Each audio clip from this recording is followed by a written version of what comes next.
Se os porcos tivessem direito a voto, aquele que carrega o balde de lavagem seria eleito. O gás tá chegando! Olha o gás! Tananana. Sem questionamentos. Pouco importa quantos deles ele já tenha mandado para o abate.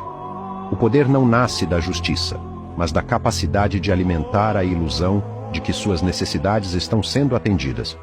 As massas não escolhem com a razão, escolhem com o estômago. Quem oferece alívio imediato, quem promete a próxima refeição, será sempre visto como o salvador. O preço pago no caminho, seja dor, sacrifício ou exploração, não faz diferença. E a liberdade sendo arrancada pouco a pouco, isso é ignorado.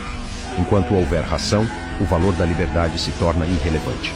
Vai continuar acreditando que tem controle sobre algo, ou vai finalmente enxergar que é só mais um porco preso nesse ciclo? No fim, o homem do balde de lavagem